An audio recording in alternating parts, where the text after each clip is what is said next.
Okay, people,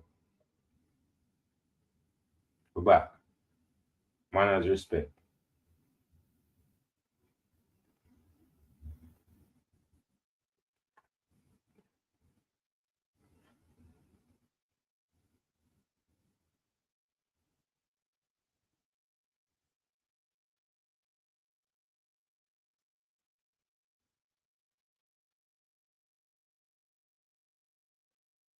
It's manners, respect time again, people.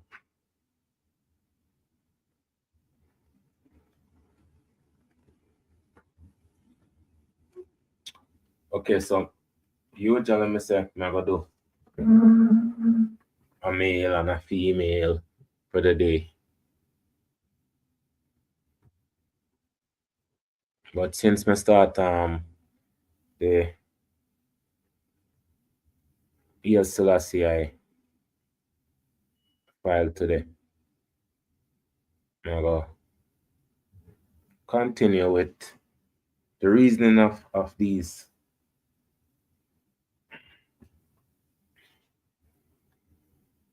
Now the people them want talk about Haile Selassie I from their point of view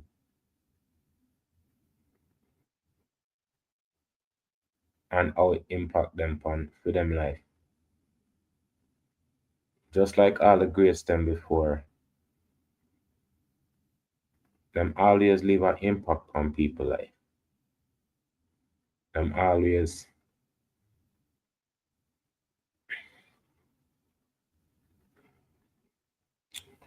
people always talk about them in high regards.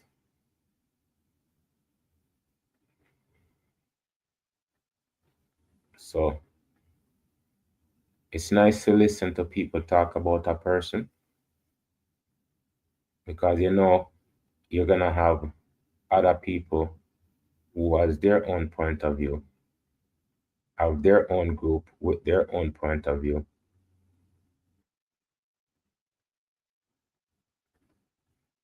So if we're gonna be positive and uplifting, we have to find the balance.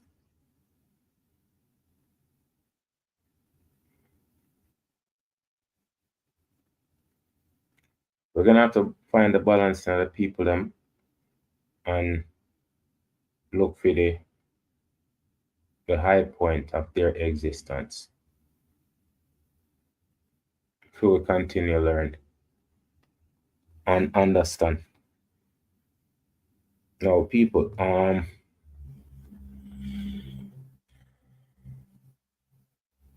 I know I said the snow bad everywhere.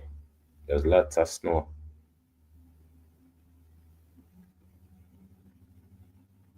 And the fact of the matter them is like enough people don't realize that lots of snow is out there. Like the people that are supposed to take care of them things that it's like you know see nobody. The sidewalks are terrible. I don't understand how these people are getting paid to take care of the city. Not just the city, you know, the people them in the city. Like the elderly folks and the injured folks and stuff like that. Now for them people that can't afford to pay for Uber and all of them things they know. Now for the people that can't even afford tire. They can't afford snow tire upon their car. Much less figure buy Uber and all of them things there. You see how the people them must struggle. How much car shut down out there. There's lots of things that happen. So to all of the people them where have it, and can enjoy and just sit back and not have to worry about nothing. My hats off to Uno or me too, car me winters at me Tom. Whatever it is, it's off to Uno where in a better position enough respect to the people them who have it and who are share with the ones them who's unfortunate. Because if you have enough to share, you don't have to. Nobody not obligated to nothing. So it's very important to give thanks to the people them when I do them little bit for make things go according to how life is supposed to be. Enough respect. So me have this number here for one of them mere people there. Text him today for ask him what I go on with the snow a pile up on. I tell you, say the whole city look like one ghost town, you know.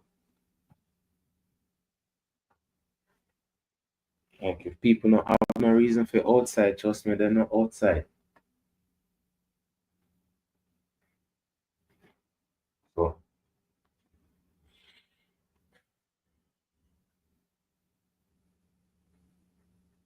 give a shout out to the people that actually care about life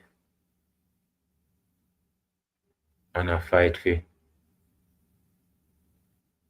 for sure say life is worth more than the suffering, mental stress, dehumanization of people. All of the things that gonna do good for society, where them are shoving our face, things that don't have no meaning.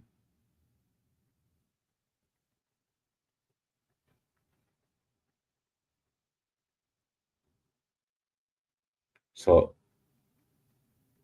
again, the conversation with them people I did have, right?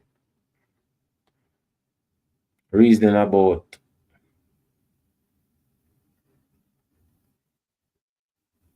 Haile Selassie I. I say, and everything where people say I go agree with. But if they make sense, like-minded people coming uh, to have a discussion about betterment. That's what it's about, people. 110,000%. That's what it's about. People getting together, working out things, figuring out things, and making you know say, oh, it's worth it. So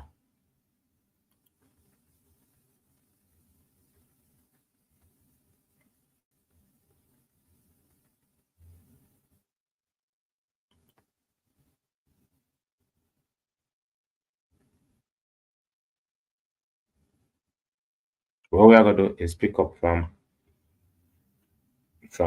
the discussion with them did I have before, right?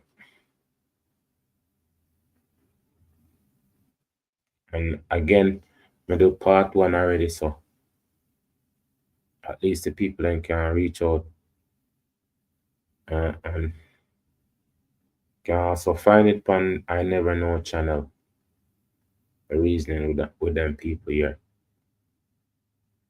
But the main objective is to have an open mind.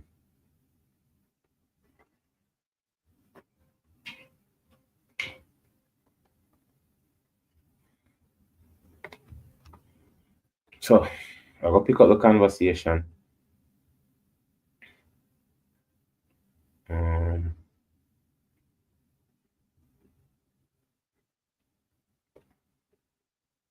as we proceed, people. Again, welcome the people them. Thank the people them who like the video them. Even the shot them and put up some food and put up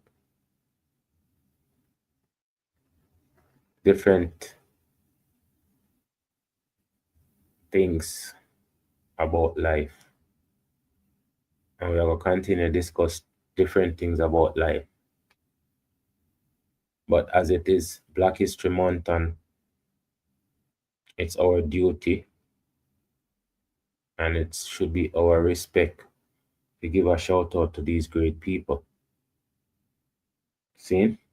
So I'll go on with the discussion on Haile Selassie I. 1963, since it's human rights and the speech, that's the year of the Caravan massacre too. So that's some serious human rights to meditate on. Blessed, that's all. The Jama channel there, let's take off the camera for a moment, but Honorable Kailash. respect. True man, I know. Anyway, true.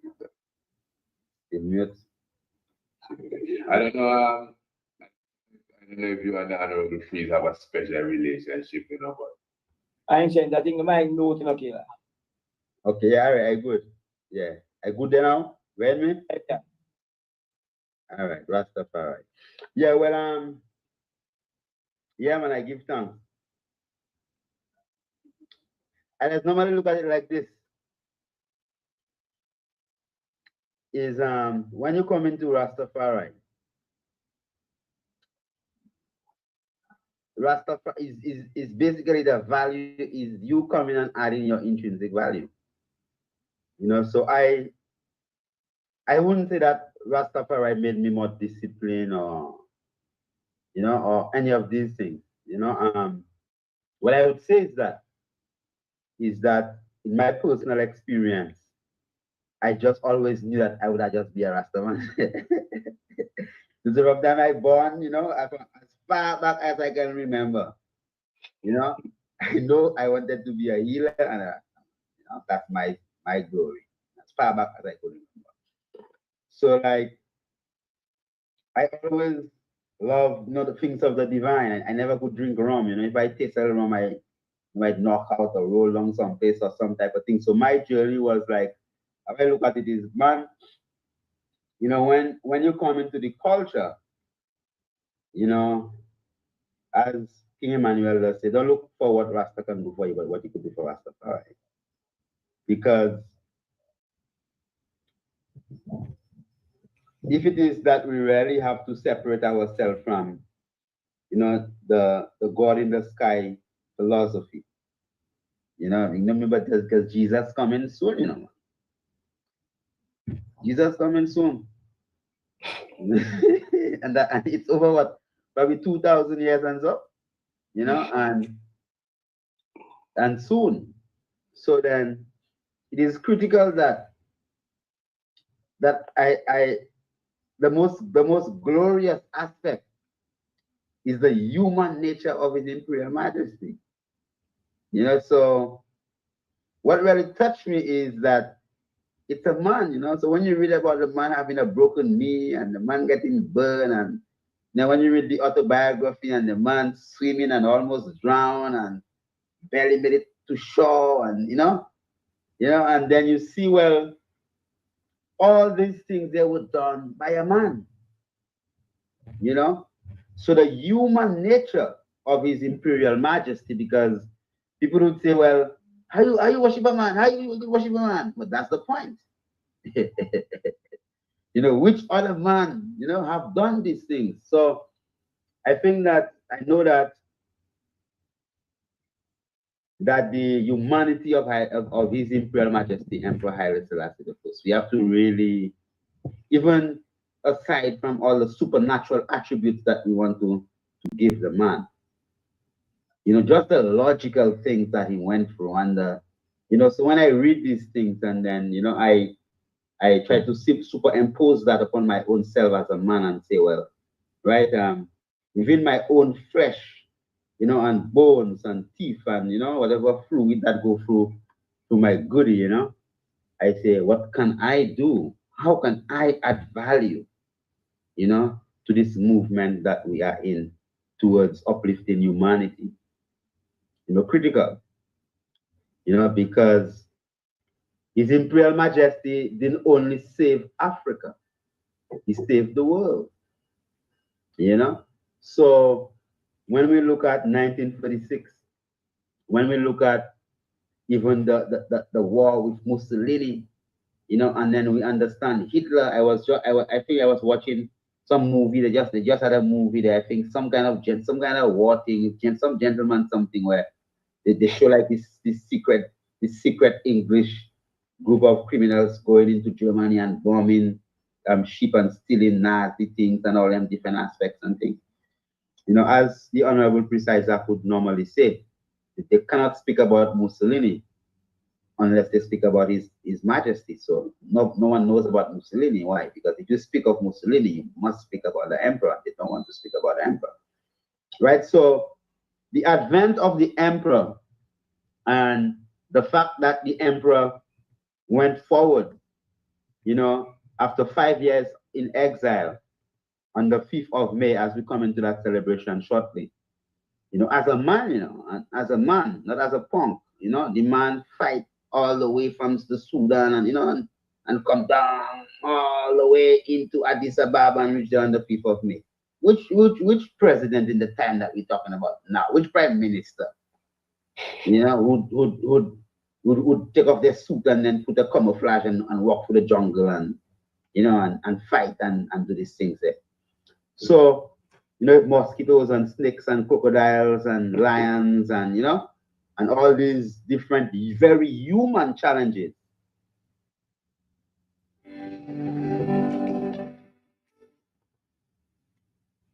And again, people, human challenges.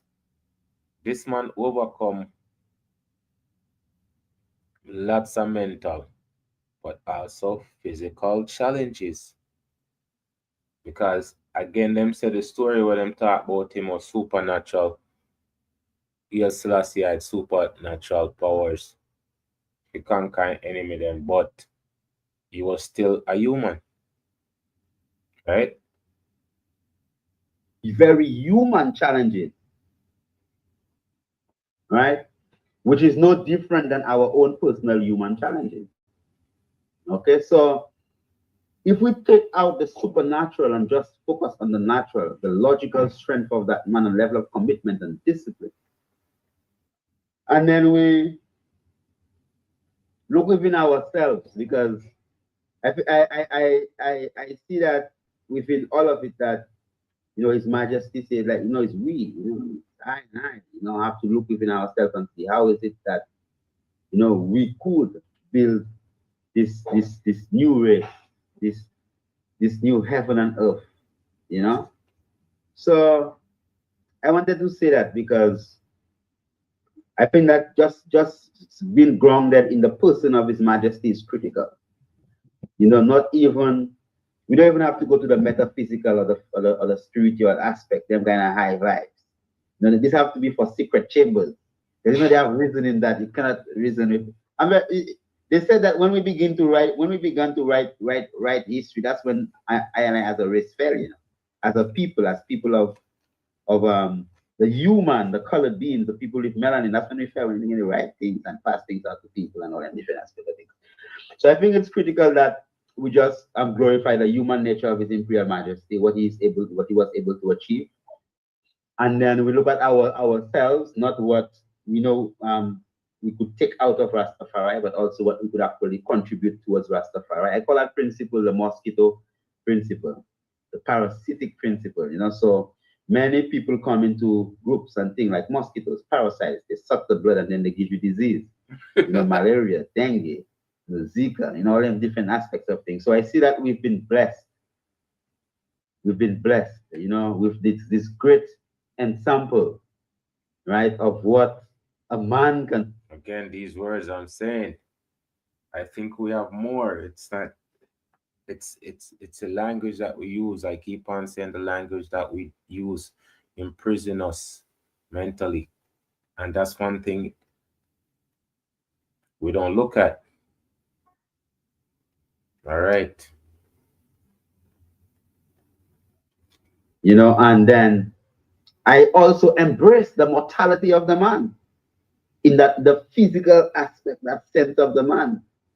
You know, just to say that, you know, just to bring these things there forward, into the fact that, you know, as we say, well, death don't really exist, you know.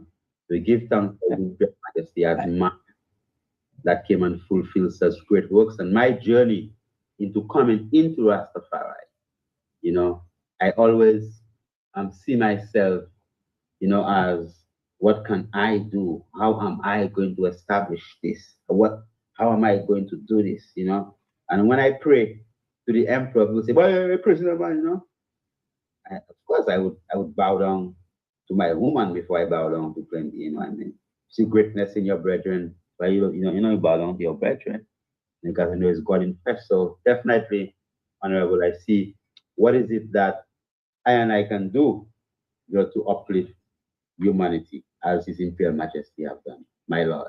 You know, there is a something, and it really a segue forward in our reasoning where I want to ask them, because there's often this big misconception of Haile Selassie. I really believe there's a major misconception of Haile Selassie where one of it's Haile Selassie was a puppet and is a dictator of such. So I really feel like and I don't just want to ask the question from that aspect, like address that in terms of the achievement and shining the light of Haile Selassie. But I want to also want to put in the part to where naturally when you say you think of Hitler, you think of the followers of Hitler itself, and you think about what the followers of Hitler represent. You think about Mussolini, as I mentioned, the fascism and what the followers of Mussolini represent. But you look at Rastafari now, and you really see what Rastafari, Idrins and Sistrins represent in the scope of what the world is and how I and I really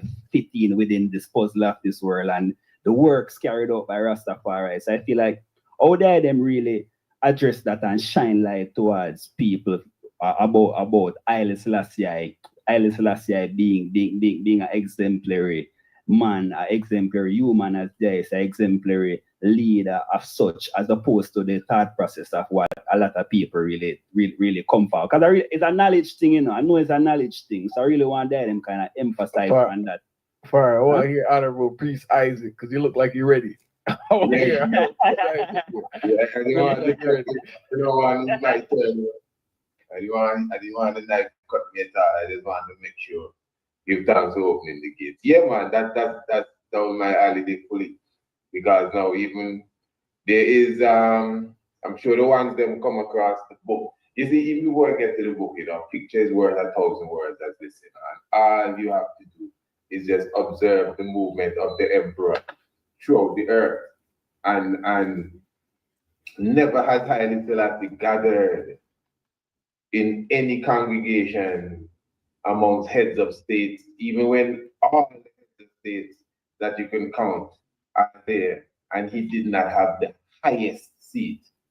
You know, if he was in another man's land and there were other heads of states, he was the man directly next to whoever the president or whoever the king of the country is.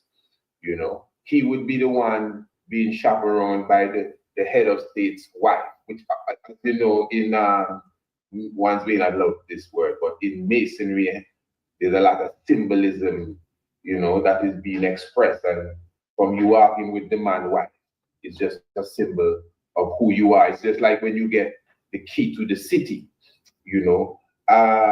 There's a book written by, what's his name now? The book is entitled The Confessions of an Economic Hitman. By I know I didn't know the book, though. The name will come.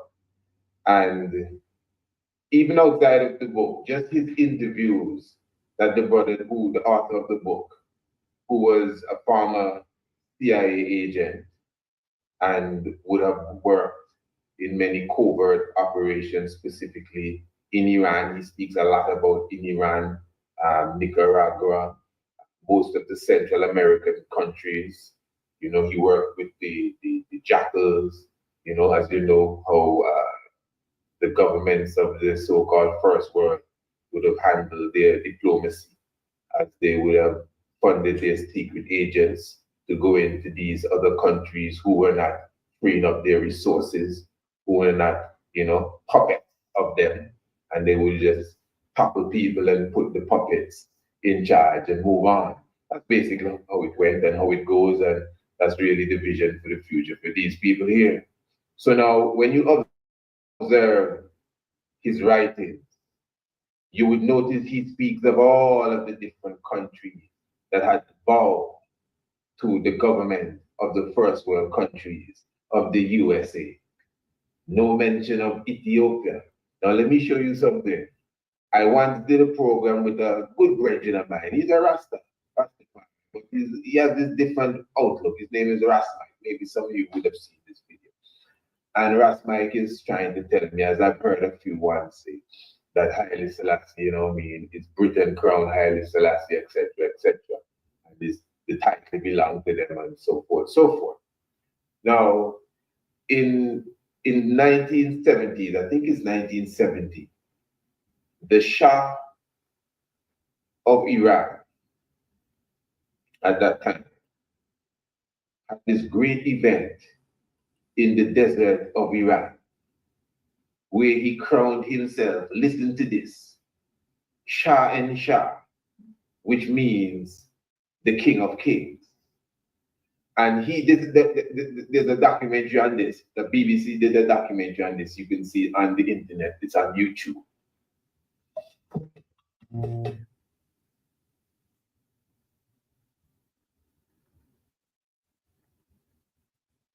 Okay, people. So again, I Google him and there's so much information more and do. Like again, I forgot to do a part 3, part 4 of these videos because I want to do the speech by itself on a video because the things this man said, they're prominent today, right? So you can see the vision that this man had from even then. So as we proceed, And he invited over 100 head of states to attend this ceremony where he would be crowned King of Kings. The King of Kings too, Haile Selassie, was also invited. And he was there. You will look at the footage, you see Haile Selassie moving, moving with the wife of the Shah. So he's moving, I think they call it a sheikah, something like that. I think that's the term, which shows you again the diplomacy. Every head of state. Now, Queen Elizabeth wasn't there. According to the reporter, she wasn't there because she could not come to someone's event of such magnitude that was inferior to her. This is what the documentary said. But her husband, Prince Philip, was there. And all of the head of states, including him, came and had to kiss the Shah's hand, and Haile Selassie stood behind the Shah. While all the other heads of states would have passed and performed that in front of the Shah. Now, I'm just saying that to say, and one other thing before I even close up that, even in that documentary, the individual that handled the whole procedure for the guests that were coming in, he said in the documentary that they were only allowing one leader with 5 people in their entourage. So if you're the president or prince or whatever, you could only come with 5 people. He said that an African leader, he didn't call the name, wanted 10 people, and that caused a big stir, and he had to go to the Shah, and they had to work it out, and then they gave him a place to fit his 10 people. He said after that, the emperor of Ethiopia came with a plane full of 75 people. Listen to what the man said. Wow, I said to myself, where am I going to put all of these people? Well, we had to find a place for the emperor. So just meditate on that. He's saying that no other head of state could have brought more than 5 people. They had to negotiate with the African king, whoever that was, with his 10 people. But when the emperor came in on Ethiopian Airways, he didn't even have to think twice. He had to find a place for the emperor's 75. Anybody can go and watch that. So I'm just showing with the public question, really.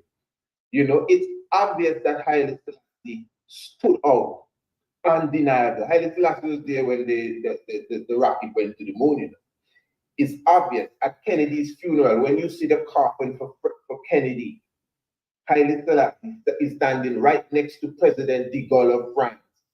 Haile Selassie is in the front and center. He's the foremost and the most central person in front of the coffin of John F. Kennedy. So it's obvious that he was the most outstanding statesman at the time. And the reason why I brought in the Shah of Iran is because in the book, Confessions of Perkins, my name is Perkins, John Perkins. In the book, The Confessions of the Economic Hitman, he speaks of the Shah of Iran more than anybody else, as if that is the major puppet of this CIA. And just to meditate that he crowned himself King of Kings. Now, the fact that they would have crowned him King of Kings, if the real King of Kings was a puppet, they wouldn't need to crown another King of Kings, that they already have a King of Kings. That's their puppet. But Haile Selassie was nobody's puppet. Or is, not what, is nobody's puppet, is President, is.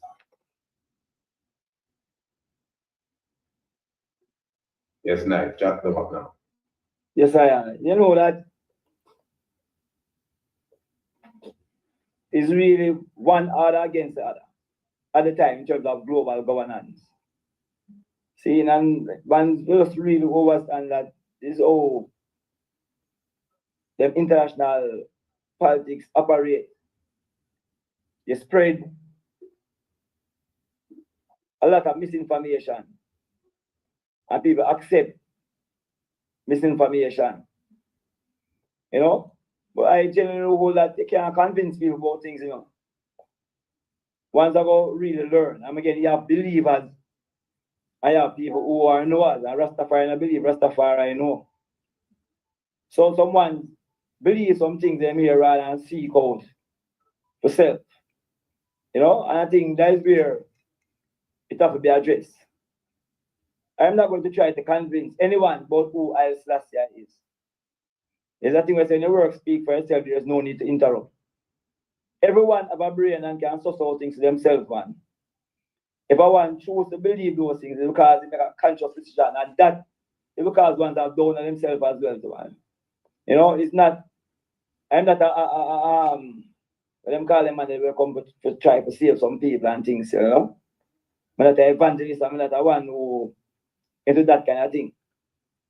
Self-discovery. You see, self-awareness. You get information and you suss out for yourself. You never stop trying to learn. And you see, once I want to try to learn, the truth must come to you. You know, I know get myself caught into that discussion with ones who cope with those kind of things about being a tyrant. And so when Ancient Kailash mentioned about a being as man, I said to myself, I always to myself, when I have these stories about how Haile Selassie I feed in the land, them, these meat and things in the land them in place. And I say, what? But if you have one land all of the White House, the whole security system locked down at the White House, all the have so much land free all over the place, and what kind of people there? And it's not about Haile Selassie alone, it's not about all of them people there in that space. What that mean? Virgin, I don't get distracted by people here, fire. I show that. I don't get distracted by anyone's. I'm not trying to save no one when I evangelize no one. You know, everyone will just sort things to themselves. You know, and if one honest to themselves, the truth will reveal to you, man. Everyone knows the truth, you know.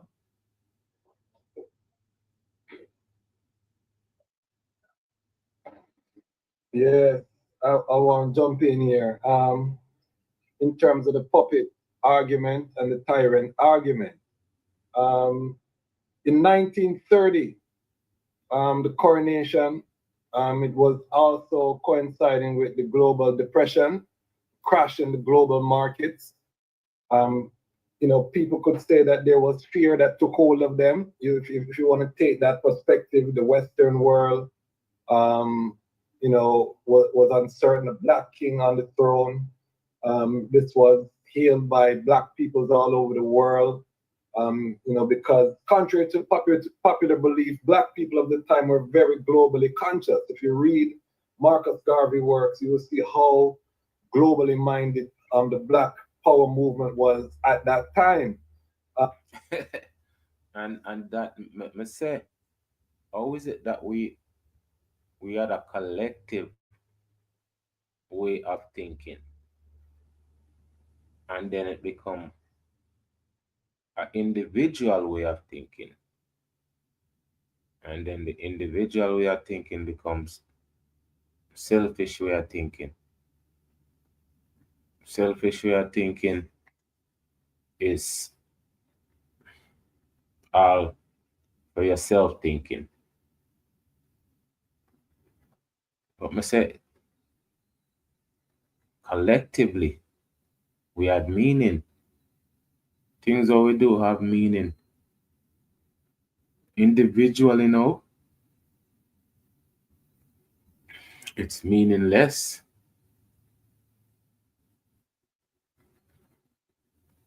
As we proceed, people, I'm gonna say these are thought-provoking conversation, because what is it gonna take for some people start to realize that yes, it's true. We all unite together.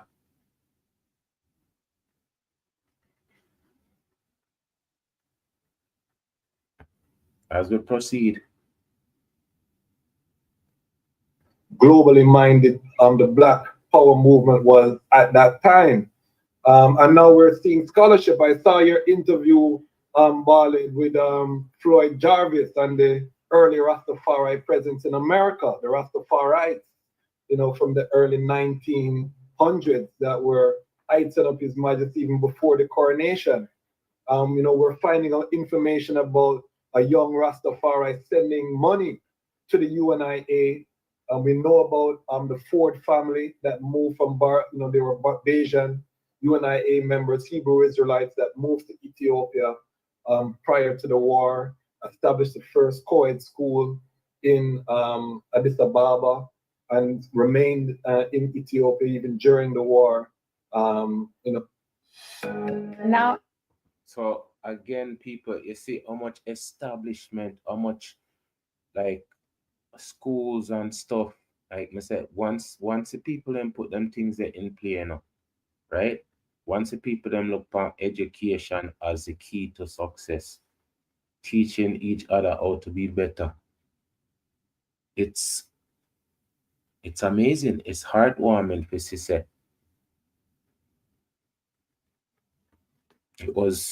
It is what we're supposed to be doing. I look out for each other. I uplift each other. I'm gonna tell you, some people don't want to hear them things, They don't want to hear with greatness. They want to suppress it with them thoughts of why bother. You think so them people did have them thoughts of why bother? The one them we say that them pass off and nobody now read about them.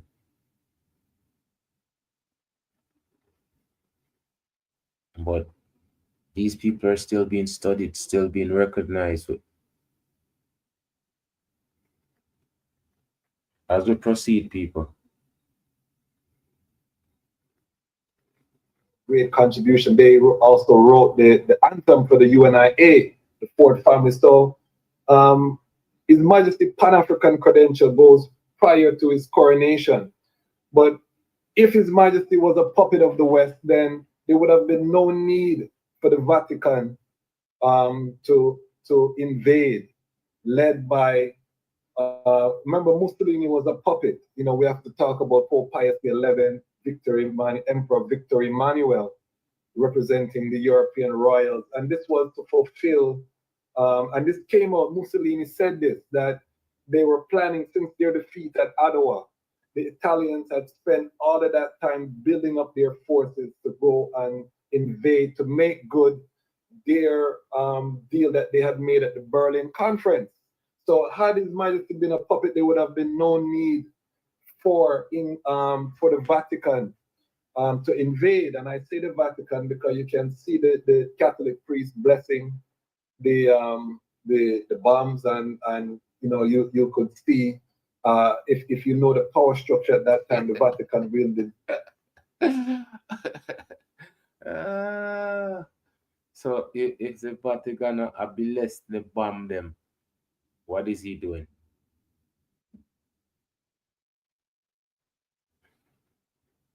Now curse them people there, because when that drop on them, that I gonna less them for real. Now, I say, and that other thing, we hate some things. That's a next story, yes, because I don't understand we hate what they do, but love what they say.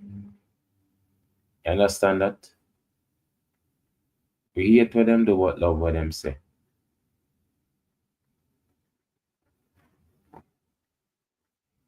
As we proceed with the blessings of the bombs, You could see if you know the power structure at that time, the Vatican wielded tremendous power of the royal family. Mussolini was a puppet that was just front man who had vainglorious aspirations.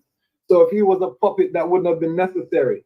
Upon his exile in the UK, there were efforts to control him. He talks about it in his autobiography. He was offered large sums of money to give up Ethiopia as an Italian protectorate, which he rejected. Upon his return into Ethiopia, he also details how the British tried to control the country. People don't realize that England, after fighting with Ethiopia, and it was mostly their African troops that fought that final battle to oust the Italians, who were demoralized and defeated by the Ethiopian patriots that hounded them. They couldn't even hold, they were barely holding on to the cities. So even if, they would have crumbled. So we can talk about that another time. But the UK tried to control Ethiopia. They did their best. His Majesty, one of the reasons His Majesty started going to America and to court American support was to ease off the British. So if he was a puppet, there would have been no need of this balancing of powers.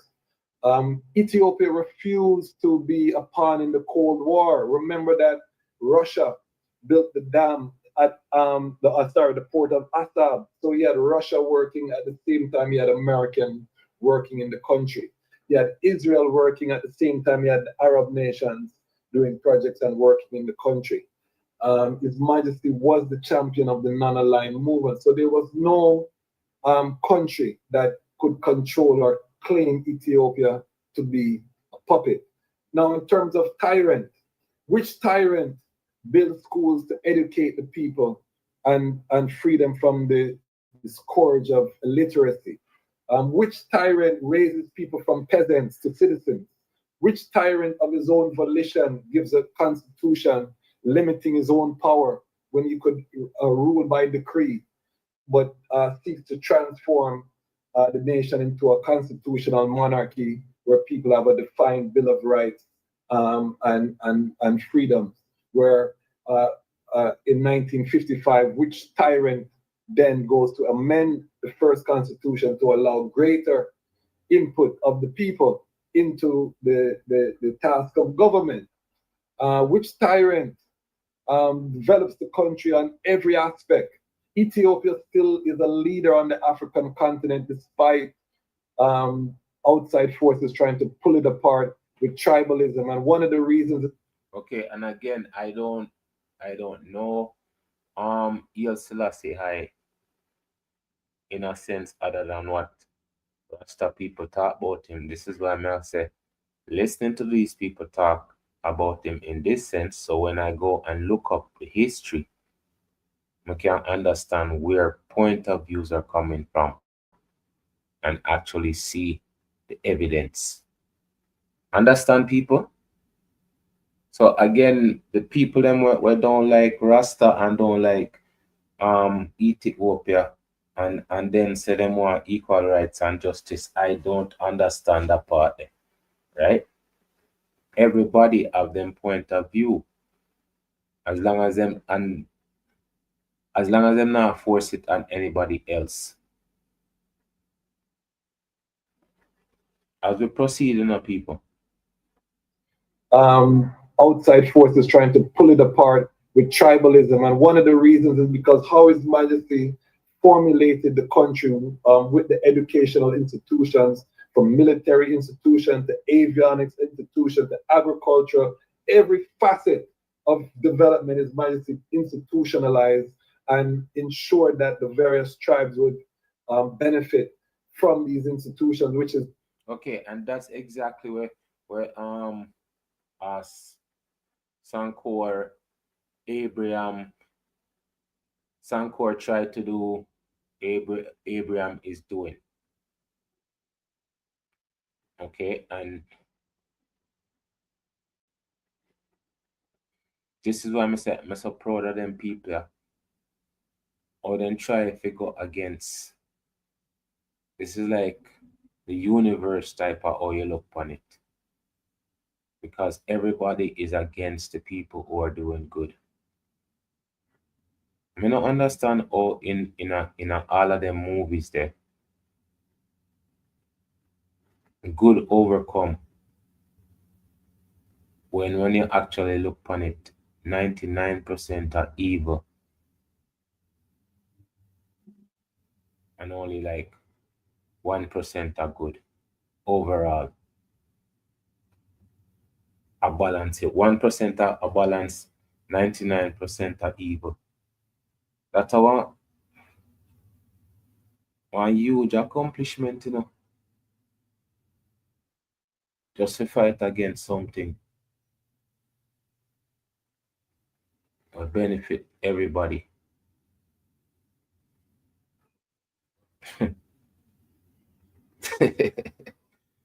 Now, when I see all the world have so much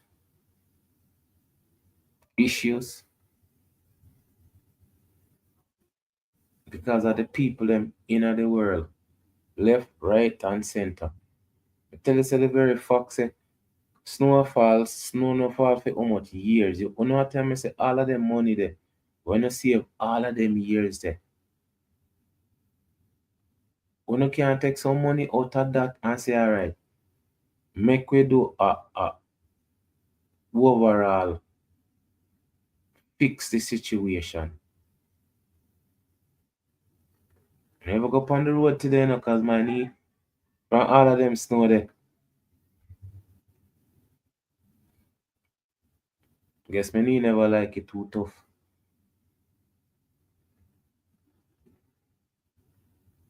And I saw it go sometimes. Because the people them are supposed to make things better. Where's all the money I go? How come them people want all of the money in the world? There is definitely something wrong with that, As we proceed. Institutions, which is why Ethiopia has not pulled itself apart as we see in other African countries, even though the tribal animosity is very deep-seated and goes back thousands of years. But His Majesty managed to do, remember, before His Majesty, there was no peaceful transitions of power in Ethiopia. It was war that usually marked the transition of power on the throne. So His Majesty really created take a feudal government into a modern state within a generation.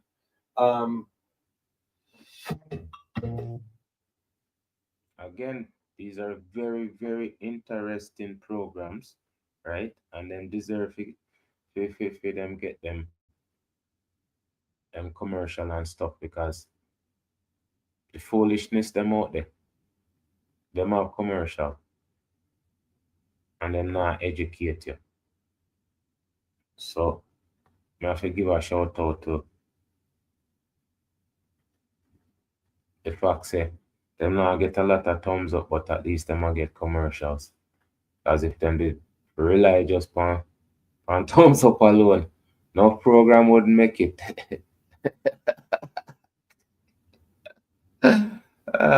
People, say sometimes a sense of humor, it sure, right? So not feeling away. It's just a joke, people. And it's not directed at anybody specifically. But we have to make things clear. As you know how touchy some people are. Right, people? As we proceed. Government into a modern state within a generation. And again, Ethiopians to this day benefit from his foresight and the vision. So the evidence is not there to sustain the tyrant. Mark, there were propaganda that he stole money and put it into Swiss bank accounts that had been debunked. Big up Edward Ollendorf, wrote a book, The Two Zions. I am the reading Ras, by the way. I have to put that in there. The Two Zions by Edward Ollendorf, where he went to Switzerland to look in the banks to find this money.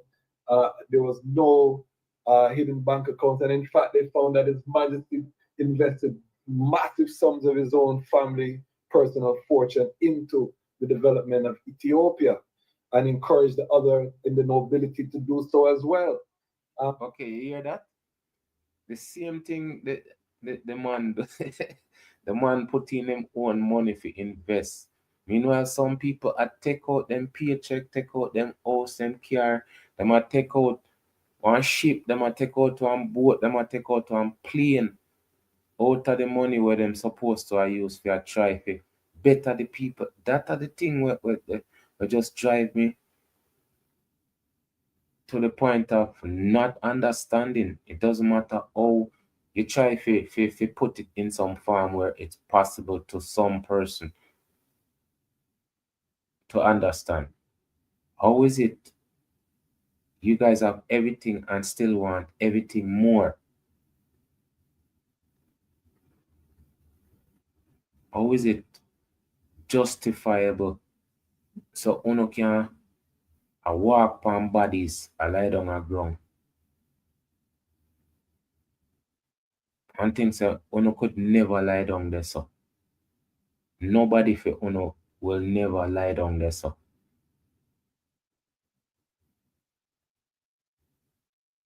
There's some people out there who want vengeance for real, but not everybody want vengeance.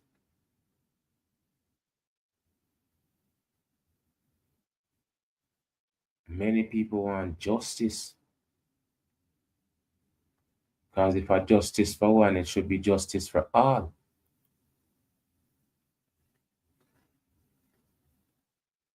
Right? And that are the humanity we are supposed to agree on as we proceed. And encourage the other in the nobility to do so as well. There's so much that we could go on and on about His Majesty work, but as Knife said, the work speaks for itself. And one of I and I life work is to really bring this to the people in the written form. And it's very important. Most people who are critiques of His Majesty are surface. And I book up enough of them on your platform too, Junior. When I look in the comments under the video, them when I come on the platform, they're there, and when you challenge them with facts, they just bring back the same talking points. So as my brother said, these ones are convinced already in their assertion about. Those ones have mindset already.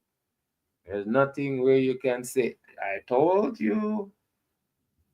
The people them have issue with the evidence, have issue with themselves. So you are going to try convince them people with the facts, where them know want hear, Them can't hear, can't see. No one hear, no one see.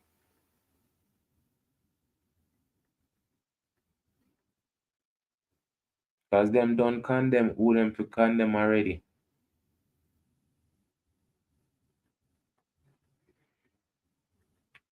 As we proceed. That's why I'm saying enough of the topic them I'm going to touch. It's not everybody I gonna like them because it's the facts, the stuff them that's there. When me I go research and find out. So if anybody should do a reaction, them have to go find better facts or correct me and when me find out because I'm learning. And what wrong with that? Oh yeah, something wrong with it if you don't want to learn. As we proceed. Already in their assertion about who His Majesty is, and none of us on this panel are evangelists or seeking to convert. We are just joyful to come together in this time to do the work of His Majesty, and the world is going to see who His Majesty is in this time, because as Bob Marley said, now we're going to find out who is the real revolutionary. So give thanks.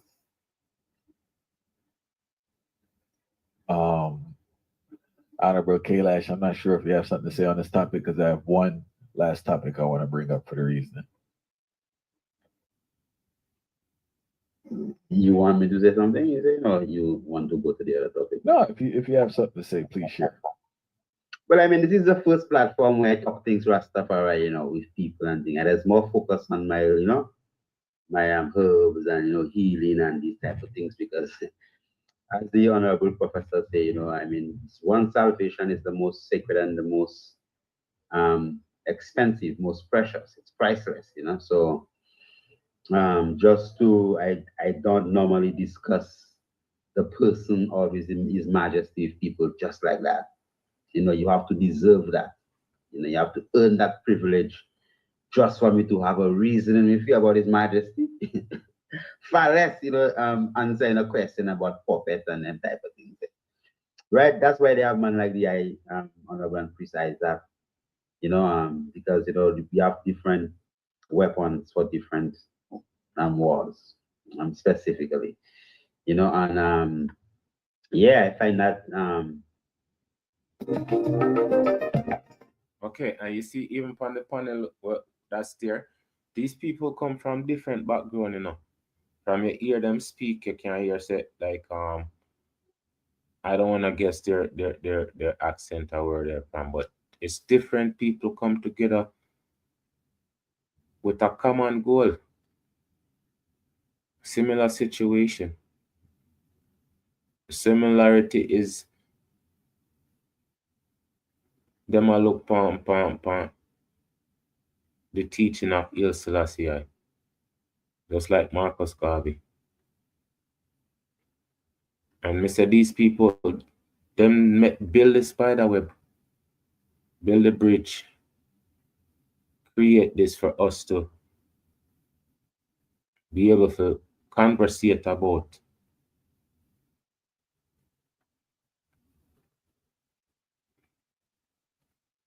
And remind us the greatness that was before us. And knowing that there's going to be greatness after us. Greatness can be eliminated, just like energy.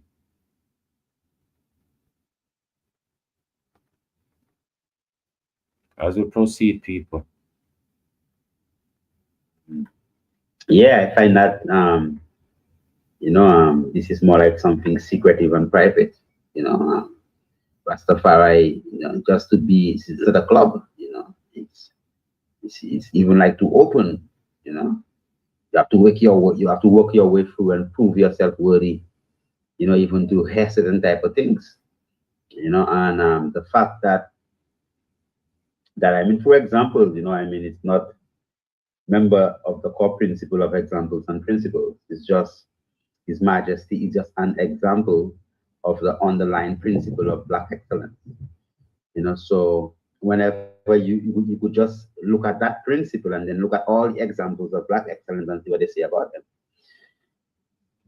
Yeah, so them things there, and even as in the healing perspective, I just try to avoid them things.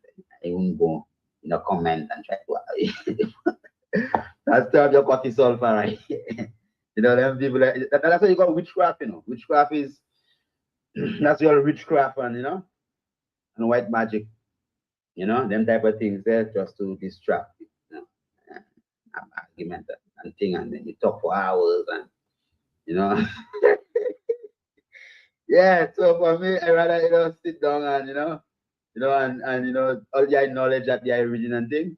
Maybe my children, honorable, yeah man, the reading man, yeah man, and I love that.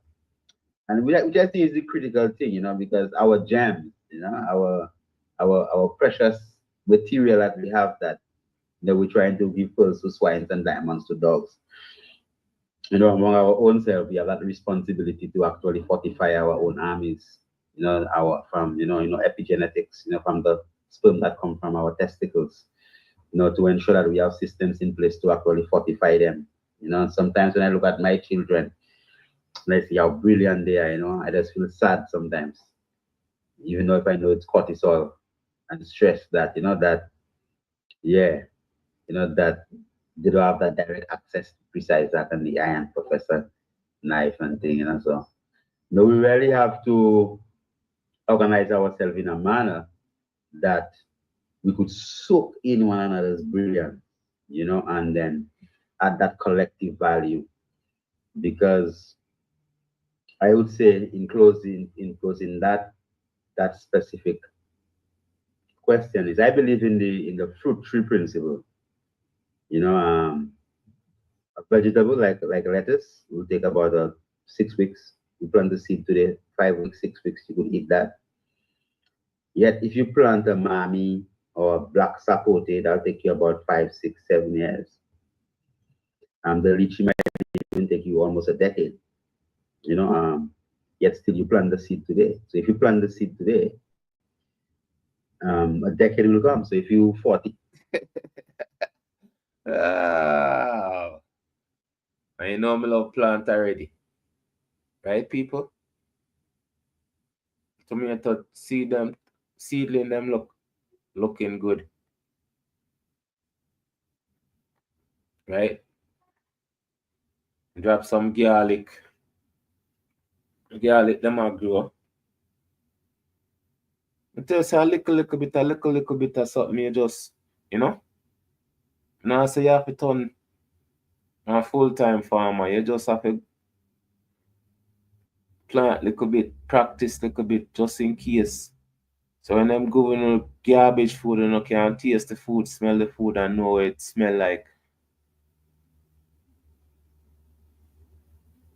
I totally believe in that. And them say, if you do what you're saying, that's teaching.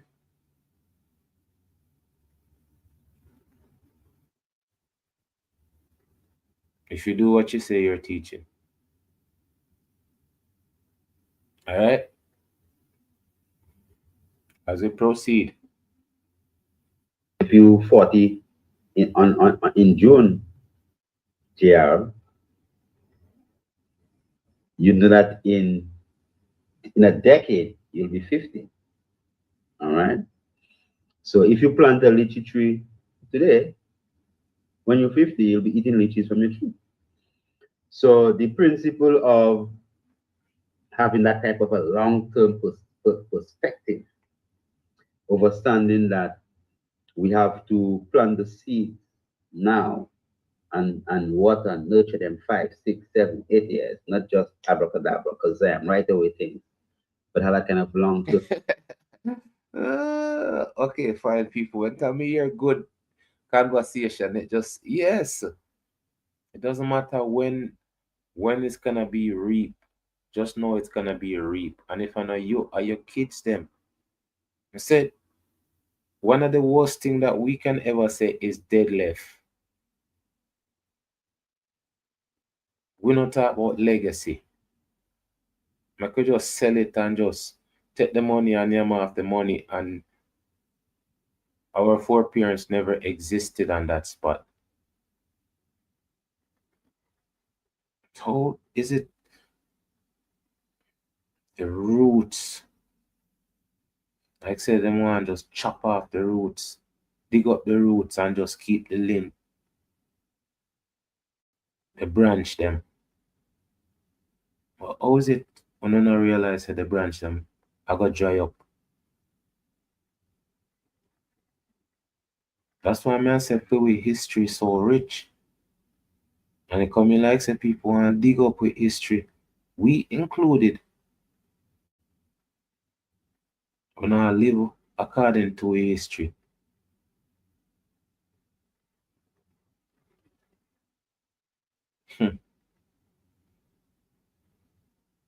Want to big up the people them watch the video and share the video.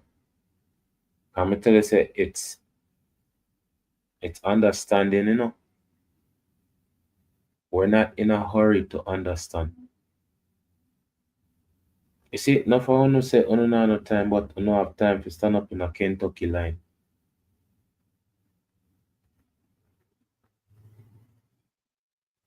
You don't have time with no family, but you don't have time to call them anytime when you're in a trouble. How come you not have when you call for when you're in a trouble if you not if you don't have no time when you're not in a trouble? You don't have time for speed and get in an accident.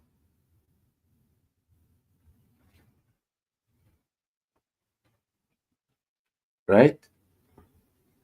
You don't have time for speed and create disaster. Because that's one thing Mr. Me I go stop use is when the people them at fault. There's no way one car can accidentally go 190 mile an hour unless the person in the car press the gas to make the car go that fast.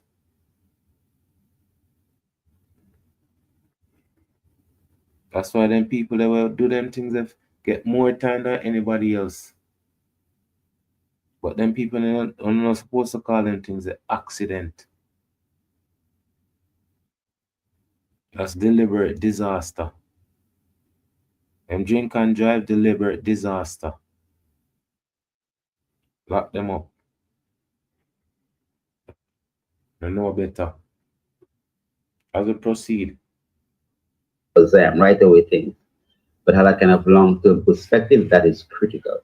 So I would more focus on to see how I could get my children to sit at their own feet, and organize whatever way that we could organize. I could probably send one over there and send one, and type of thing, and see how. I see that they would be more deserving just to reinforce the knowledge in what his Imperial Majesty Emperor Haile Selassie I represents to I and I. Give thanks. And the last question I want to put out there for everyone is, me and Pre spoke about this, and Ghani actually answered this one. But what is it about Rastafari that's so magnetic and so attractive to people across the world?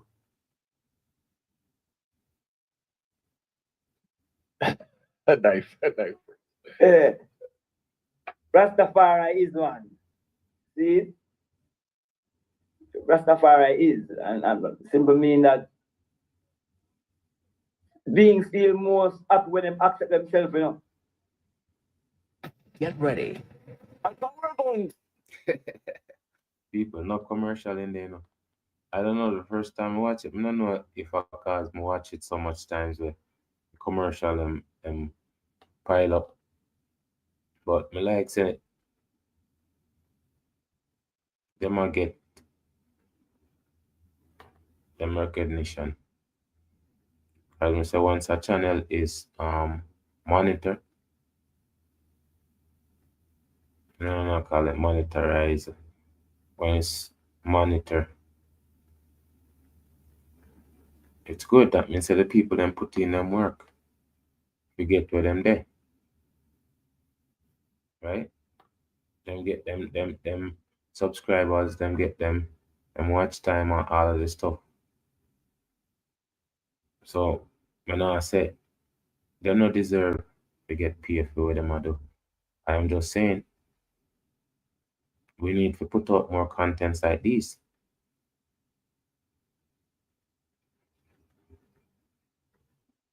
As we proceed.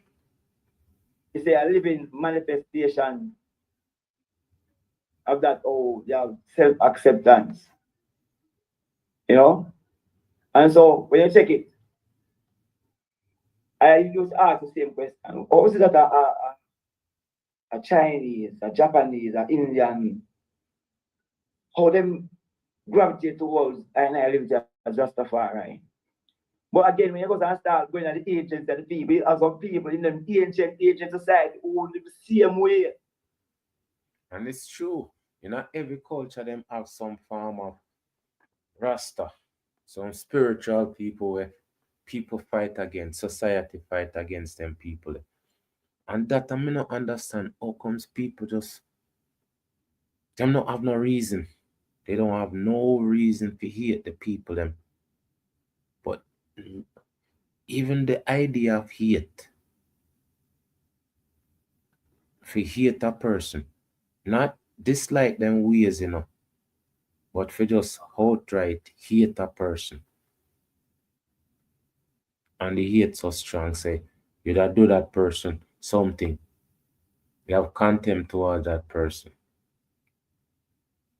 Them things are some deep things, you know. This is why I say some people have some mental issue. Like some psychological things. Because all them perceive, them wiring within for them pure space in them head. They come up with the thoughts where them come up with. That are some dark place for them there.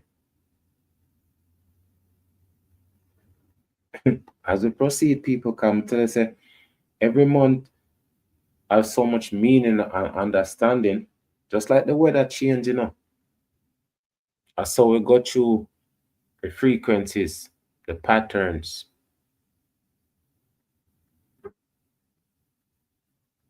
And that's how our mind flow. That's why I said the mindset thing. I don't know about that. But again, it's not me arguing, it's just me saying. And that them say what me not agree with it. And again, would I be a hypocrite if me agree with their point of view and don't agree with it. As we proceed. Ancient society who live the same way.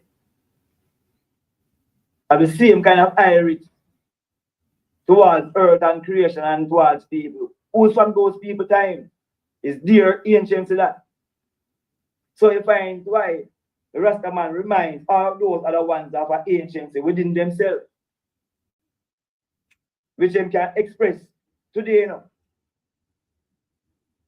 within the name of Rastafari. But it's, you can see it, and if you check history now, the documentation support it. See? Some of them Greek guys, they write, say, Ethiopia had two daughters, which is, one is called Sind, one them called India today, and Kemet. What them call Egypt are the two daughters of Ethiopia, and information spread through Egypt and come through different spaces in Africa while it go through India and go through Asia. If you look at the stories of those people, very, very similar. The words, very similar. You know? It's like even one that talk about a Kabbalah and where the Hebrew people use. I have the Kabbalah where the Muslims use. You know? You have the principle of Abba, which is, and that's remember that the universal coming together with the individual being. So all of these things are there, you know, which shows you the anciency and the oneness within people. You know, it's as to say that you have many parts of the mountain top, but once you're there, the view is still the same. So you go to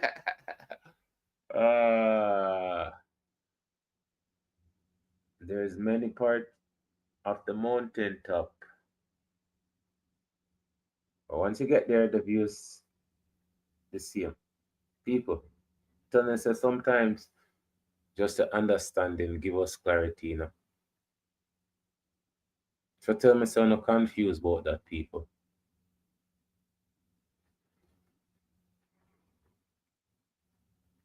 Once we brain at work with our thoughts, we ask question, we seek and we find.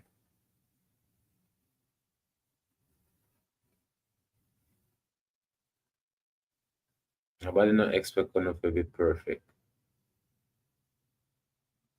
Because we don't expect others to be perfect.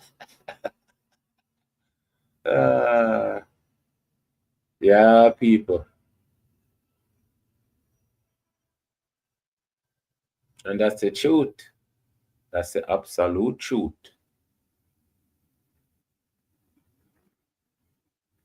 Nobody is perfect.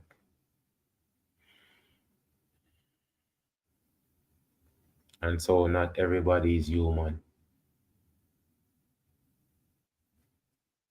We have category of monsters already. So we are gonna proceed. So you go to all of the ancient people, you book up on the same kind of leaf. And Rastafari, I think, represents that in the West in particular. You know, so one's going to gravitate to that part of himself. Because it's that a part of self-discovery. Rastafari give it that space.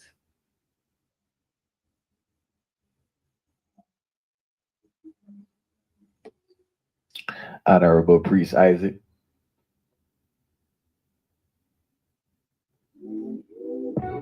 Okay, and that now say once you have that space within yourself so you can grow and learn about yourself, understand yourself. As I say, people can give you information and you can't just accept it. One of the things I say, when you go to school, the teacher them teach you to be a certain way. You go to church, the preacher teach you to be a certain way. When you go home, your parents them teach you to be a certain way. All of them have their own teaching, so you have to learn from all of them and create yourself out of all of that. Nobody not say you have to be all of them, you know. But the first thing you have to be is just yourself within all of that. And the same thing come down with information. And not every information is worthy. So this is why you have to take information and go through it. Find out for yourself if it's true or if it's not. And then it comes down to your opinion. I say everybody have an opinion. But I know every opinion needs to be said. And it's all you say your opinion, which comes down to the critics. All of them things are connected, you know. So as we proceed, Priest Isaac.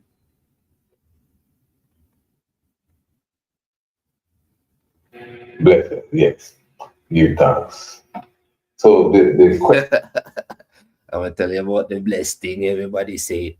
Even the people that that tell us. Is why are the people of the world attracted to Rastafari?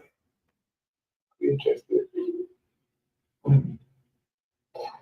Well, as I was saying earlier, you know, Rastafari is so dynamic. Okay, for example, I would believe that question is more so directed to not Rastafari, but Rastafari, the movement. I think that's weird. Because again, now you have to even look at the different Rastafari. Now, I think depending on the age and the time, you may have a different level of attraction towards this thing here. Because one, you know, Marcus Messiah Garvey speaks about Black people checking themselves when they're back against the wall. And the thing is, you know, people tend to be motivated more when they're put in a position where they need to get out of a hole, for example. So you have people rising up, following maybe charismatic characters like Martin Luther King or even Elijah Muhammad, because the day and time was calling for that. The people was looking for someone. The pressure was on their back. Now today is a bit different.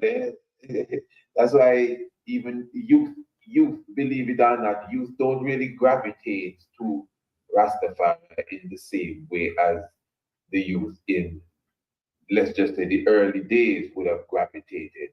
Yes, there's still a level of coming to it, but on a different level altogether.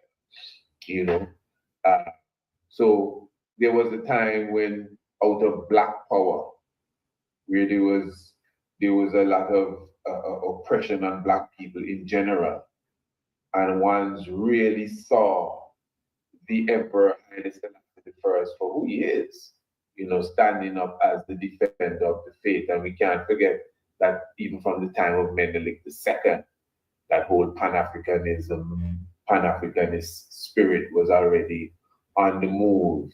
You have those more, Miss Yellow. Yeah, come hang out and listen more. Haile Selassie I. Nice to see you. people like myself, who were literally seeking for the real God. Me personally, it wasn't even, and this kind of taking me back to the other question. It wasn't anything about Africa or anything. No smoking herb, none of that. It was sincerely trying to really understand who this God figure is clearly, and it came straight to Haile Selassie I.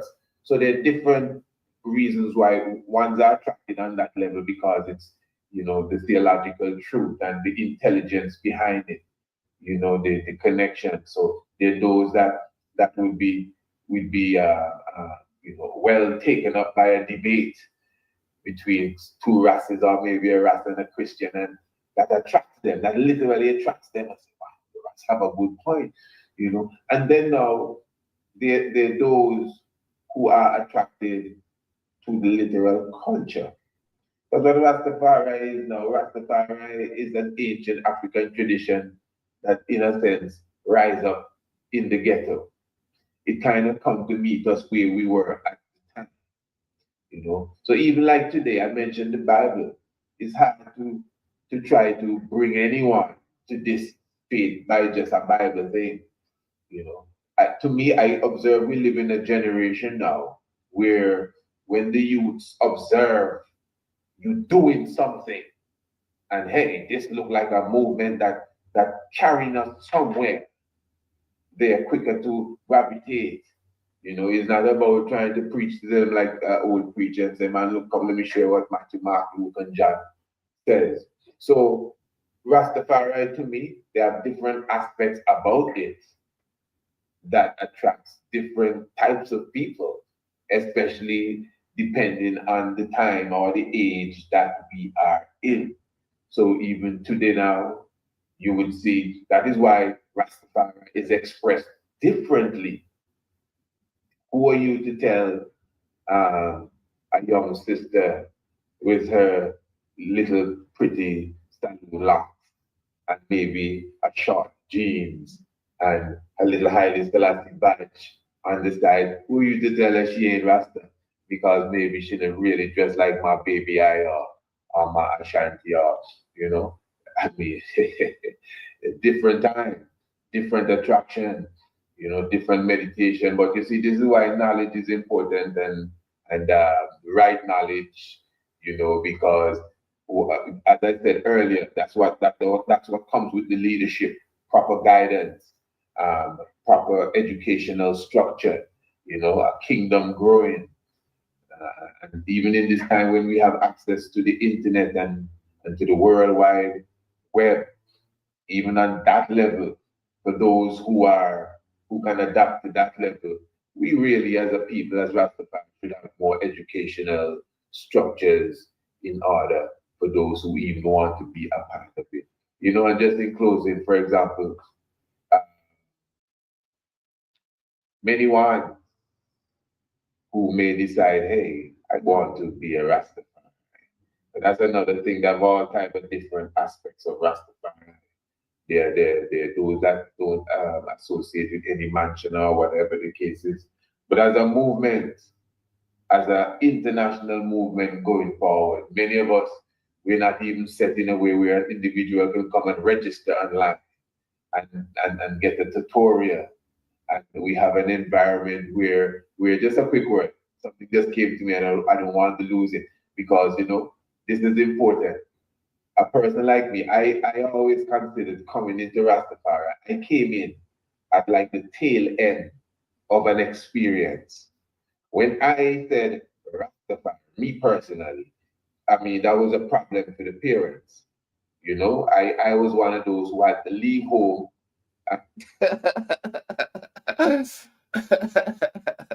Thank you.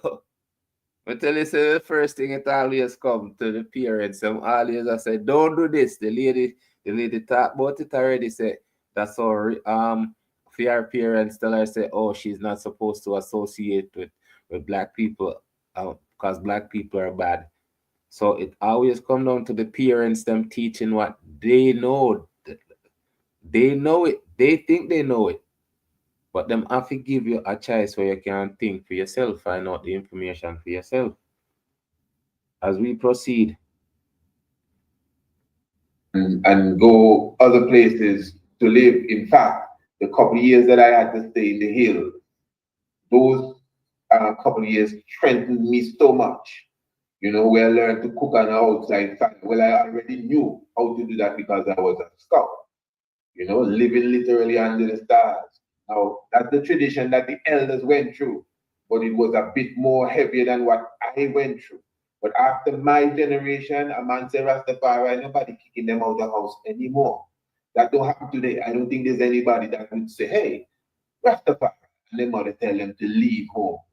If it happens, it's very few and far between. And the point I'm making... but it's still happening just because, I tell you, there's many people out there who hate Rasta. I'm not talk like a man will just dread up him head and cause trouble. I talk about just the idea of a Rasta person. I'm tell you, there's Rasta people will carry themselves in a dignified form. As some know Rasta. That's all me respect the Rasta formity, right? As we proceed. In here is that those of us that were kicked out of the nest as such, and those who are listening who understand what I'm saying, we had to live a certain life, even if it's for a year, 2 years, some for 10 years, which would have been such a massive strength. Those 2 years for me were like 2 of the best years. I wouldn't say the best years, but 2 of the best years of my life, where without electricity, just living the life within the hills. Now, what I'm saying, no one needs to get kicked out of the hill, the nest for that. We as Rastafari should have a university where when you take up this tradition. Okay, and at that, I say, you see, even a Rasta university, that would be, what, man, of all places, that probably would be the first Rasta university in the world. And if them have that at Jamaica, how much people that sign up for that? That would, them would have probably have, that's a good idea.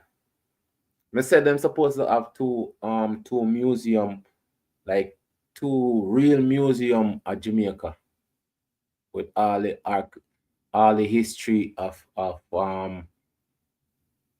Jamaica. They're supposed to have like a music one with all the great music heroes.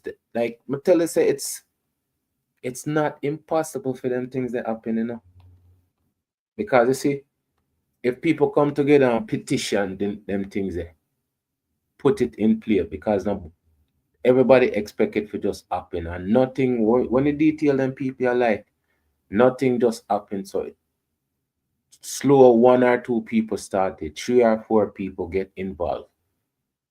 That's why I say many business, and because them not trying, and because them not get support. most of the times, people no reach the success where them supposed to reach because of the support where them not get. From family, from friends, from people who say, yeah man, we have your back. As we proceed, people.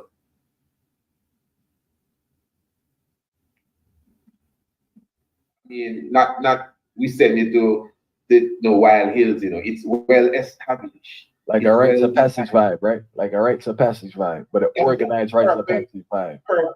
Perfect, and you hit it the nail on the head, and I will leave it at that. And that is a strength going forward. So you don't have to get forced into that. Man, even your eyes, you see better when you come out of that. But look, just this last thing, I don't want to take up. Let me just show you my point. I remember, right, the first time I quote unquote returned to my father's house. I never forget this experience cooking on a gas stove. I never forget cooking either sauce on a gas stove. I tell Chris Gaylor this story. I know you know. When I taste the sauce, I taste the petroleum gas. I never forget that. And the point I'm making is that all of us who cook on gas stove, we're still tasting that gas. But I wonder if on the TS gas or no stop TS gas. see, we're so numb to it, we're not aware. I was away from gas stove for 2 years, and the first time I returned to that, I taste the gas. That's just to show you how important that rites of passage. I know we can go on and on. We can write an encyclopedia on these subject areas, but let's end up with that. Yeah, I love that sound because we've been talking about that on the Lion Voice network in terms of the rites of passage program and staying in the hills and having a program where the youth them, when you become a man, you go into the hills, you learn how to build your house, you learn how to light a fire, cook ital, these things. So these are things that the panelists, we're going to have to come together and work on these things because it's solution. But to answer the question, Rastafari, why is it attractive? I would say one of the reasons because Rastafari vibration is positive, and yet still militant.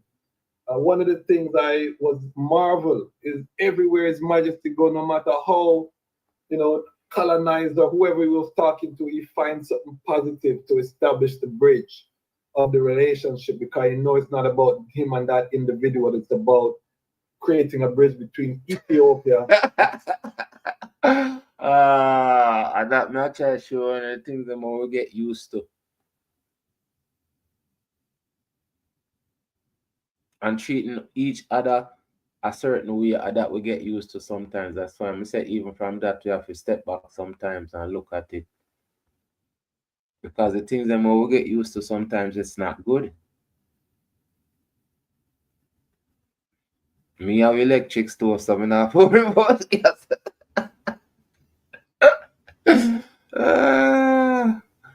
Okay, people, as we proceed. May I appreciate the fact that you passed by and hang out with us today. Humanity, Miss Yellow, and silent listeners, and also AI, because AI always a listen. I keep on saying that AI always a listen and always a get better. About creating a bridge between Ethiopia and the people of that nation, irrespective of who the representative is. So this principle of militant positivity, people are attracted to the positive. And I think that Rastafari embody that positivity. Also, we have to big up our creatives. I'm a creative, I'm an artist. Our singers and our players of instrument have, triumphed or trumpeted Rastafari message around the world. And music is a thing that you feel it, you can't fake music. You can't lie with music. Either you feel it or you don't feel it. And the singers and the players of instruments. So even though you can see different Pan-African movements, they have organized intake in terms of how they bring people into the movement. Rastafari has spread to the millions with no proselytization, no organized recruitment system, in a large part because of the singers and the players of instruments and people feeling that connection with the word and the song and the vibration, again, positive. So Rastafari creatives, have a big, and it's not just the music, it's the craft, it's, the Rastafari belt, it's the tams, it's the red, gold, and green, which, if you study colors and things, it creates a cycle. Yeah, and you see, as soon as you say study colors, and I don't know, me and the colors them already.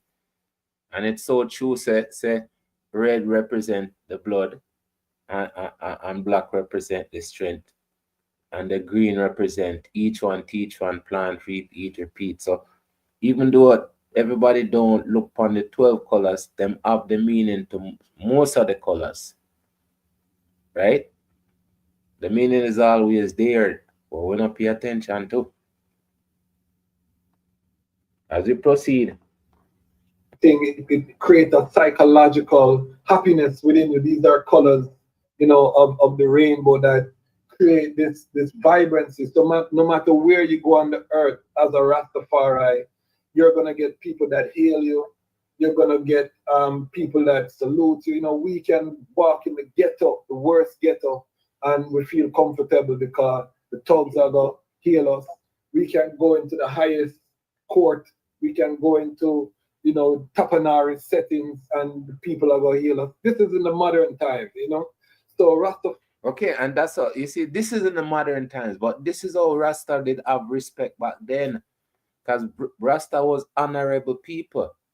But then it get watered down like everything else, because then them start make certain people, right, do certain things and still say them a Rasta.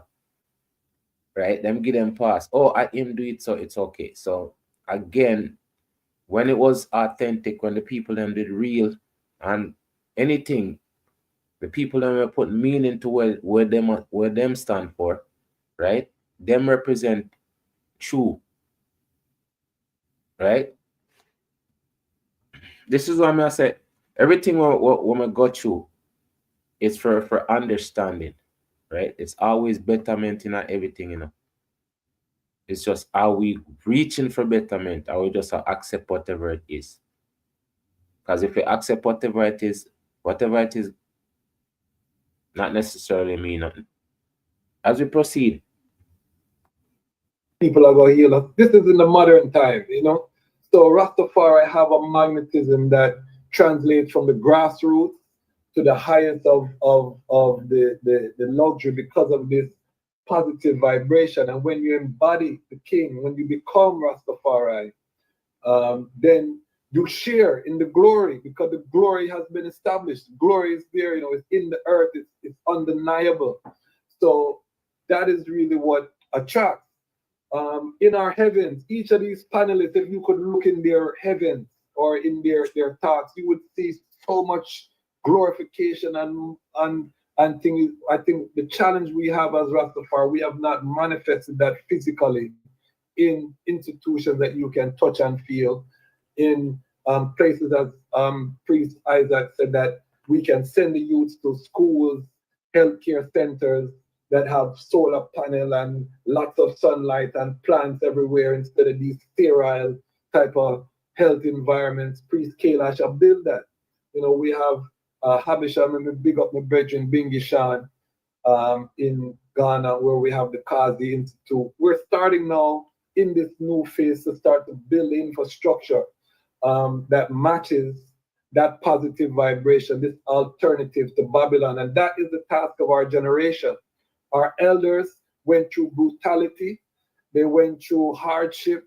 They endured, being killed, being had their locks cut with broken bottles, humiliated, but they established an undeniable reputation for I and I around the earth. When I go into an African village and the youth them run up to I and say, "Ja, Rastafari," and can't speak English, it's not because of anything I did personally. Is the essence we established by those who came before I. Now, our generation, which we are the generation that seek the face of the Most High. I was born in 77 after His Majesty. There was no Majesty for sip on TV. They tried to bury the legacy, then slander them, hide him from the textbook. All of these things.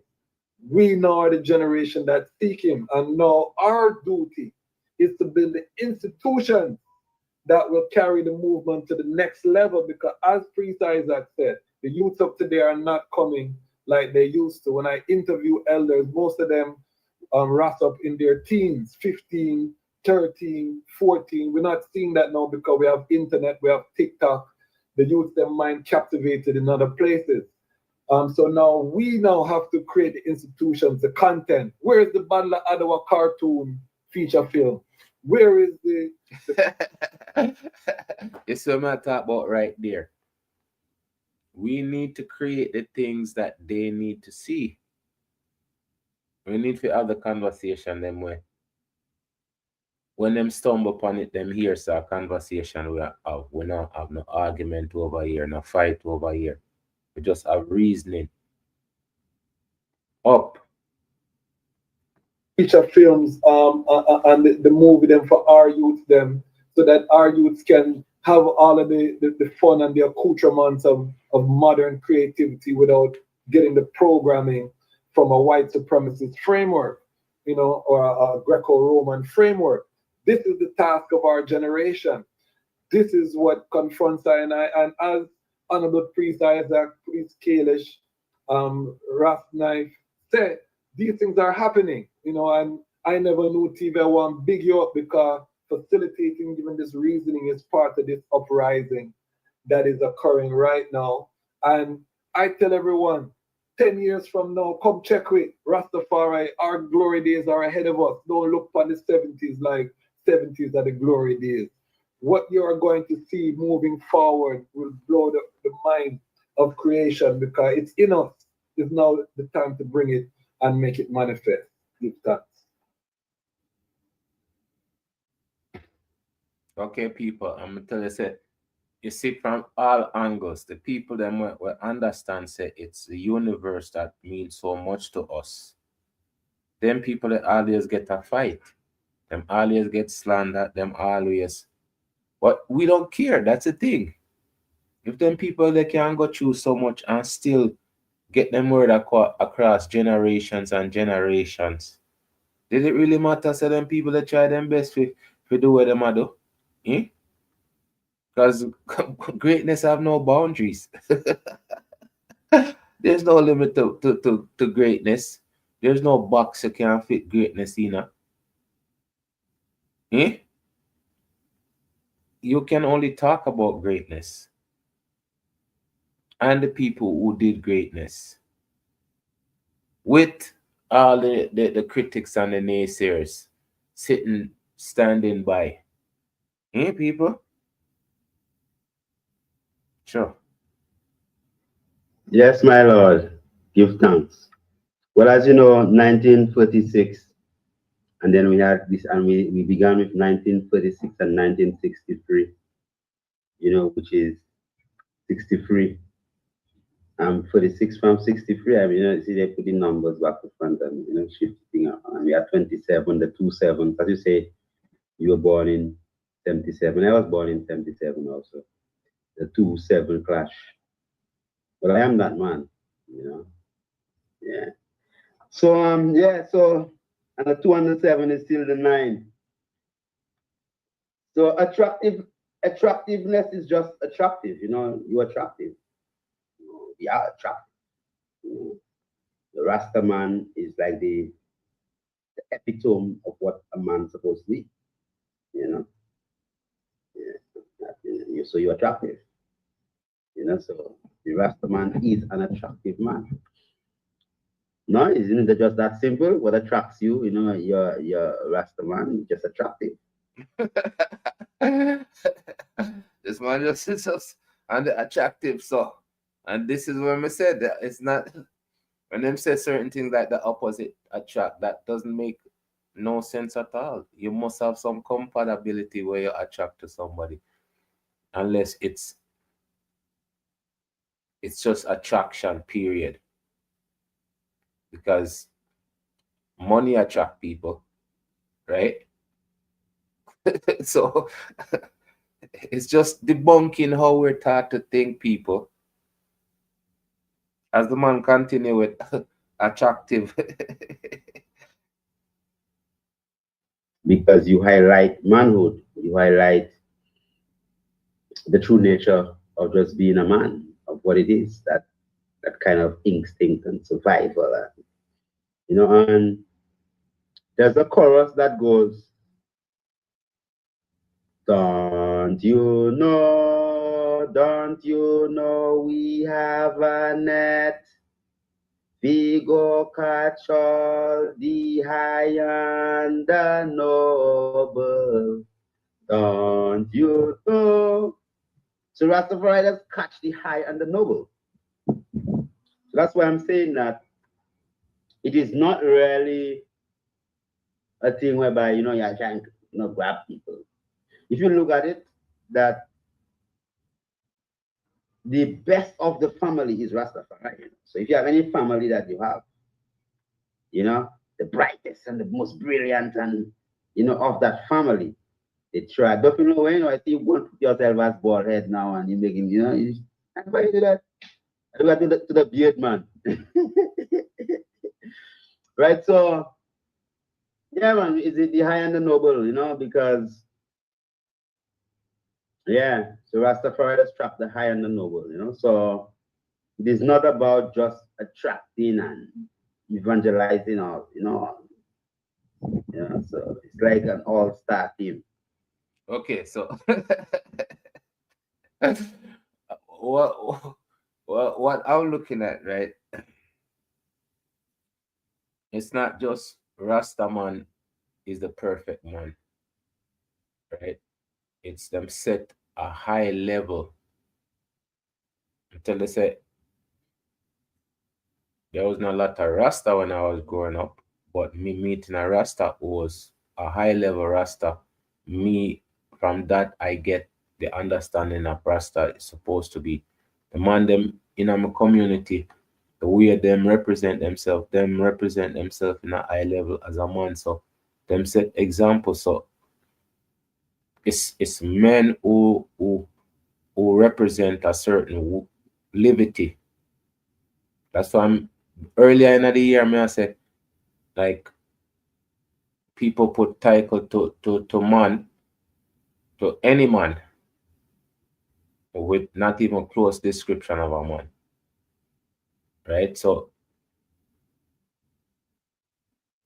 his point is true. The real Rasta man them have a high level of attraction because of them spirituality and their humbleness. All of the good things, them good characteristic of a man. And this is one of the reasons why I say Rasta gets so much fight. Because a man who hate a Rasta man because him is a Rasta man is because him know what the Rasta man represent and him can represent it. And usually that sounds like a critic. And a critic don't really never have anything good to say. No, even the critic part as we proceed anyways. Evangelizing or, so it's like an all-star team, and Rastafari represents righteousness. So there is no other set of people that they will hold accountable to righteousness except Rastafari. So they won't tell a Christian, oh, well, you're a Christian and then you're drinking rum. Oh, you're a Christian and you're cursing. But if you're a Rasta man, you're going to, well, but you're a Rasta man, you are, you're cursing. But a Rasta, you are not supposed to do this. Or Rasta, you are not supposed to do that. So we have Rastafari has become the standard to righteousness. That standard that people look up to, the conscience of the world. So we have become the new race, as His Imperial Majesty, have stated, and and we are the high and the noble, and naturally, people will be attracted to that. So that's another element of everything that is happening. So definitely I do give thanks for life and the mighty life given. I give thanks for this divine opportunity as, I hardly get the opportunity to reason about things so far right. And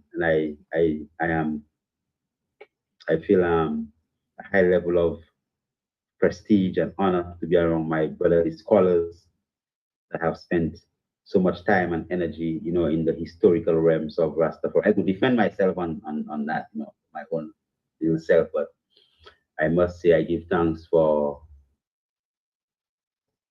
Honorable Priest Isaac, for all the studies and all the works that you've done just on deciphering and all these different aspects in your fields when it comes to the teaching of just Rastafari and what it actually stands for. And even in these realms, when I want some economic help, and I want some guidance on things of money and things on structure and organization and business, I will quickly jump to, Kadamawi Knife, for any assistance, and right now I have met another brother, that born the same year with me, 1977, so definitely, I'll be looking towards the eye for some guidance in your level of expertise. And I am. And that's the next thing. Not be afraid to ask for help and connect. That me tell you, say we have this thing. I don't know if I fear or are we too proud. But me know so we have this thing where come to think of it, me things are fear to ask for help. No, we have to go do something on that for real. As we proceed. I've had to become many things, just because I've had to become many things. I would have loved to focus on my area of expertise, and then be able to be guided appropriately by the other leaders in whatever field that they are. And I was telling a set of young people today that the mere fact that someone takes the time out to critique you, Okay, all right. This part, all right. I'm gonna make him speak on this part, but I'm tell you, say, it's not everything anybody says. Everything anybody says you should agree with, right? Because in their point of view, this is how they look at this, or this is how they look at that. So I'll let him say his piece on this part. someone takes the time out to critique you, to criticize you, you should be thankful. You hear that, people? If somebody take the time out to critique you, you should be thankful. Okay. Someone actually took the time to critique you. And in academia, they call it peer review, which is basically the scientific process. So if you operate within that principle, you don't get offended by critics. You understand that someone actually care enough to highlight something about what you're doing that you could actually, better, or you could, whatever it is, So even if it's gossip, the worst gossip that you could think about, even that gossip might have a little 0.001% of truth. All right. So it is critical that, as a critical critic, that just that the word I just want to resonate with, that high level of just critique and just people that just to critique one another. And when people might think it's discord, this is science. So and again, people, I say you can agree, but him say it keeps on saying it's science for people to criticize you. You know what I'm saying? But sometimes science is wrong. Science not right all the time. So again, me say if that's all the critic can do is sit there and criticize you, that part I totally don't believe in that. as gods within the realms of God. You know, it is very naive to expect that you're going to be sitting down among lions and everyone is going to be blah, blah, blah, blah, like sheep and everyone just follows. So there is definitely going to be that reality of the gods in the room, you know. Having learned from academia, as Marcus Garvey say, we have no choice but to learn from the white man in the whole whatever academic process that they have created in this time that we are. We could go and say it's still came from Africa, but whatever. The white world and the whole system of peer review and all these different things that they are doing there. You know, within our own self, understanding that we could review and we could critique one another, right? And seeing the importance of that, because that is what that makes us better. That's what that reinforce and help us to stand firm on our foundation. So give thanks for my beloved brothers, give thanks for that divine moment again, and just give thanks for the opportunity, you know, to sit down and talk of things of Rastafari, which I have not done probably in such a public forum for probably over 2 decades, you know, and give thanks for I Never Knew TV for giving me that privilege also. And we give thanks for everyone too, because I'm truly honored and humbled to have all you brethren here sharing your wisdom and sharing your time. You know, I know everybody busy still, so I truly give thanks for this experience to sit here and take in, because I'm a student same way. You get what I'm saying? So we here taking in the information, and we're truly grateful. Words can't express the gratitude I have for this experience to be reasoning with you in this collective. So we give thanks same way. We give thanks for everyone tuned in and streamed in, and truly appreciate it, you know. Okay, people. So again, that was part 2 of Haile Selassie I, right? And people's point of view on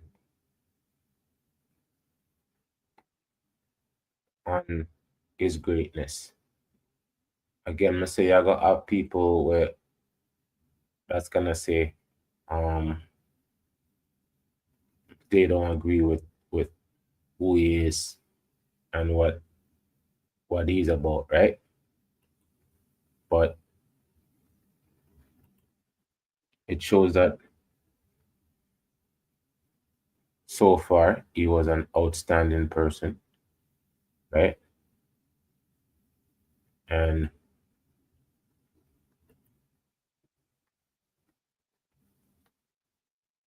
that's how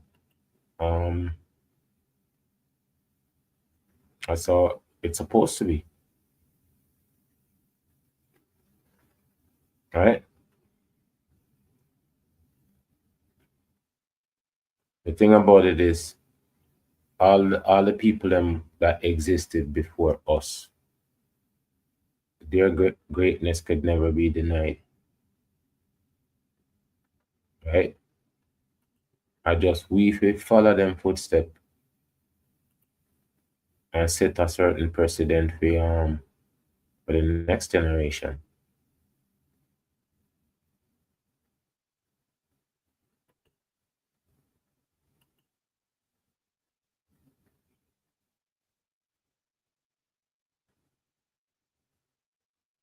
And if we don't do that, the next generation we can really call them the last generation, because I'm gonna say to we say, okay, so when it existed before us, what did you guys do for us?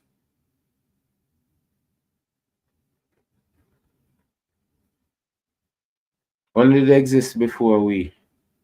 Just like how the parents and it existed before that.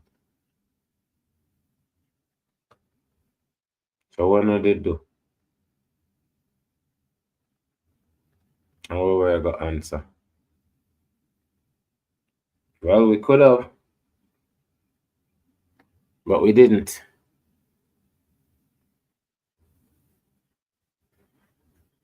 People, I want to thank each and every one I know that stopped by. Thank all of the people that like the video and share the video. Again, this is educational, informative.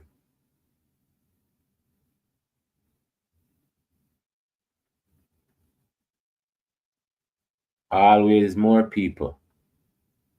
There's so much more.